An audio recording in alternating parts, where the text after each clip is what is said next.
ইতিমধ্যেই কিন্তু মাননীয় মুখ্যমন্ত্রী মমতা বন্দ্যোপাধ্যায় প্রত্যেকবারের মতো এবারও কিন্তু ক্লাস 12-এর ছাত্রছাত্রীদের জন্য ট্যাব দেওয়ার টাকা কিন্তু দেওয়ার ঘোষণা কিন্তু করেছেন, যেটা প্রত্যেক ডিস্ট্রিক্ট ওয়াইজ কিন্তু টাকা কিন্তু এখন ঢুকছে, যেটা 10,000 টাকার অ্যামাউন্ট প্রত্যেক উচ্চ মাধ্যমিক ছাত্রছাত্রীরা কিন্তু এই টাকাটা পাবেন।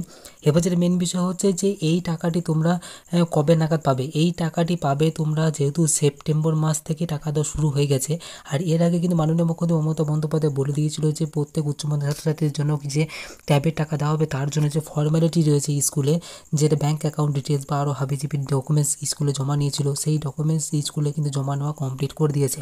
আর খুব শীঘ্রই কিন্তু এত তাড়াতাড়ি যে এই বছর ক্লাস উচ্চ মাধ্যমিক ছাত্রছাত্রীদের জন্য যে ট্যাবের টাকা দিয়ে দেবে সেটা কিন্তু বুঝতে পারা যায়নি। এবার কিন্তু খুব তাড়াতাড়ি কিন্তু ট্যাবের টাকা দেওয়া শুরু হয়ে গেছে। সেপ্টেম্বর মাস থেকে ট্যাবের টাকা কিন্তু দেওয়া শুরু হয়ে গেছে, আর এটি চলবে অক্টোবর মাস পর্যন্ত, পুজোর পরে পর্যন্ত তোমরা কিন্তু সেই টাকা পাবে। এবার যেটা মেন বিষয় হচ্ছে যে অনেকেই প্রশ্ন করছে যে আমাদের ডিস্ট্রিক্টে টাকা কবে ঢুকবে। সেটা দেখো যে এই ট্যাবের টাকা কিন্তু একটা রিলিফ ফান্ড থেকে আসে। মাননীয় মুখ্যমন্ত্রী যে রিলিফ ফান্ড আছে, সেই মুখ্যমন্ত্রী রিলিফ ফান্ড থেকে টাকাটা আসে। যে ডিস্ট্রিক্টে যত টাকার অ্যামাউন্ট, সেই ডিস্ট্রিক্ট থেকে তত তাড়াতাড়ি কিন্তু রিলিফ ফান্ড রিলিজ করে দেওয়া হয়। এবার একটা ডিস্ট্রিক্ট ওয়াইজ কিন্তু সেই রিলিফ ফান্ডের টাকা কিন্তু রিলিজ করা হচ্ছে। এবার খুব তাড়াতাড়ি হয় তোমরা নিজের ডিস্ট্রিক্টে টাকা আগে পেয়ে গেছো, বা অন্য ডিস্ট্রিক্টের টাকায় পুজো পরে পাবে, এরকমভাবে কিন্তু এই রিলিফ ফান্ডের টাকা কিন্তু ছাড়া হচ্ছে। এবার প্রত্যেক ক্যান্ডিডেটের একটা সমস্যা, যেটা কেউ আগে পাবে কেউ পরে পাবে। কোন ডিস্ট্রিক্টে টাকা কবে ছাড়বে সেটা কিন্তু কোনো গ্যারান্টি নেই, কারণ রিলিফ ফান্ডের টাকা এই ট্যাবের ক্ষেত্রে রিলিফ ফান্ডের টাকা কিন্তু খুব তাড়াতাড়ি কিন্তু রিলিজ করে দেওয়া হয়। তো সেহেতু 2 মাস টোটাল টাইমের মধ্যে কিন্তু পশ্চিমবঙ্গে যত উচ্চ মাধ্যমিক ক্যান্ডিডেট আছে, এই 2 মাসের মধ্যে সব টাকা কিন্তু তোমাদের ব্যাঙ্ক অ্যাকাউন্টে চলে যাবে। এবার যেটা মেন বিষয় হচ্ছে তোমাদের টাকা অনেকেরই কিন্তু অনেক ডিস্ট্রিক্ট ওয়াইজ টাকা কিন্তু দিয়ে দেওয়া হচ্ছে, কিন্তু অনেকে স্টুডেন্টের অ্যাকাউন্টে কিন্তু সেই টাকা ক্রেডিট হচ্ছে না। কারণ হচ্ছে হতে পারে তোমরা যখন স্কুলে যে ফর্মালিটিগুলো পূরণ করেছো সেখানে কোনো ডকুমেন্টস ভুল দিয়েছো, বা হতে পারে ব্যাঙ্ক অ্যাকাউন্টের সঙ্গে তোমাদের আধার কার্ড লিঙ্ক নেই, বা হতে পারে ব্যাঙ্কে আইএফসি কোড তোমাদের ম্যাচ হচ্ছে না। যেহেতু অনেক ব্যাঙ্ক কিন্তু বর্তমানে এখন চেঞ্জ হয়ে যাচ্ছে, সেহেতু ব্যাঙ্কে আইএফসি কোডও কিন্তু পরিবর্তন হচ্ছে। তোমরা ব্যাঙ্কে আইএফসি কোড কিন্তু সঠিক পরিবর্তন করোনি, বা নতুন ব্যাঙ্ক অ্যাকাউন্ট কিন্তু নিয়ে আসোনি, বা হতে পারে অনেকে ব্যাঙ্ক অ্যাকাউন্ট লক হয়ে গেছে। তো এইরকম সমস্যাজনিত কারণে কিন্তু তোমাদের ব্যাঙ্ক অ্যাকাউন্টে টাকা ঢুকছে না। আমি যেটা বলছি সেটা হচ্ছে যে ডিস্ট্রিক্টে টাকা ঢুকছে সেই ডিস্ট্রিক্টের ছেলে মেয়েদের জন্য, কারণ আমাকে কমেন্ট করছে প্রতিনিয়তই। আর এরকমভাবে তোমরা যদি কমেন্ট করে থাকো তাহলে অবশ্যই আমাদেরও বুঝতে সুবিধা হবে যে কোন ডিস্ট্রিক্টে টাকা কোন দিচ্ছে। আর কমেন্ট সেকশন যারা পড়ছো তারাও কিন্তু বুঝতে পারবে যে কোন ডিস্ট্রিক্টে টাকা ঢুকলো, কবে ঢুকলো, সেটাও কিন্তু বুঝতে পেরে যাবে। তো অবশ্যই এই ভিডিও কমেন্ট সেকশনে কমেন্ট করবে যে তোমাদের ডিস্ট্রিক্টে টাকা তোমরা ছেলেমেয়েরা পেয়েছো কিনা।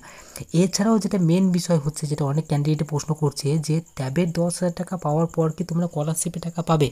এটা কিন্তু অনেক মেন বিষয়, যে ট্যাবের টাকা পর স্কলারশিপের টাকা তোমরা কিন্তু পাবে, কারণ ট্যাবের হচ্ছে আলাদা প্রকল্প, আর স্কলারশিপটা হচ্ছে অ্যাকচুয়ালি অন্য জিনিস। যে কারো স্কলারশিপ আবেদন করতে পারে, কারণ তোমরা স্বামী বিবেকানন্দ করতে পারো, কারো যদি 60% নাম্বার থাকে, এবং যারা ঐক্যশ্রী করছো, যারা মুসলিম ক্যান্ডিডেট রয়েছে, ইসলাম ক্যান্ডিডেট রয়েছে, এছাড়াও যারা ওএসসি স্কলারশিপ আবেদন করছে, তারা কিন্তু এই স্কলারশিপের টাকা তোমরা পাবে। এবার যেটা মেন বিষয় হচ্ছে, একটা ক্যান্ডিডেট কটা স্কলারশিপ অ্যাপ্লাই করতে পারবে। ট্যাবের টাকা তোমরা পাচ্ছ সেটা আলাদা ব্যাপার, আর মেন যেটা হচ্ছে যে একটা স্কলারশিপের ক্ষেত্রে তোমরা আবেদন করতে পারবে, কারণ গভর্নমেন্টের রুলস অনুযায়ী একটা ক্যান্ডিডেট যে কোনো সরকারি স্কলারশিপের ক্ষেত্রে অ্যাপ্লাই করতে পারে। আর অবশ্য আমি বলবো যে তোমরা যদি স্কলারশিপ অ্যাপ্লাই করতেই হয়, তোমাদের যদি 60% নাম্বার থাকে, তাহলে অবশ্যই স্বামী বিবেকানন্দ স্কলারশিপ অ্যাপ্লাই করবে, কারণ স্বামী বিবেকানন্দ স্কলারশিপের অ্যামাউন্টটা কিন্তু অনেকটা বড় এখানে থাকে। তো অবশ্যই অন্যান্য স্কলারশিপে তোমরা কিন্তু অনেকগুলো স্কলারশিপ সরকারি রুলস এখন চালু হয়েছে, তো সব স্কলারশিপ তোমরা কিন্তু অ্যাপ্লাই করবে না, তাহলে কিন্তু একটা টাকাও তোমরা কিন্তু পাবে না। তো গভর্নমেন্ট রুলস অনুযায়ী একটা ক্যান্ডিডেট একটা স্কলারশিপে অ্যাপ্লাই করতে পারবে, আর অবশ্যই যেটা বড় অ্যামাউন্ট সেটা তোমরা অ্যাপ্লাই করতে পারো।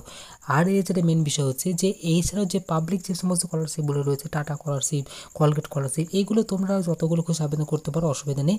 কারণ এইগুলোর ব্যাপারে আমরা কিন্তু কিছু বলবো না, তোমরা যদি ইচ্ছুক তোমরা তাহলে অবশ্যই সবগুলো আবেদন করতে পারো। কিন্তু গভর্নমেন্টের স্কলারশিপগুলো যেটা তোমার বেশি অ্যামাউন্টে স্কলারশিপ, সেটা অ্যাপ্লাই করবে, আর একটাই অ্যাপ্লাই করবে।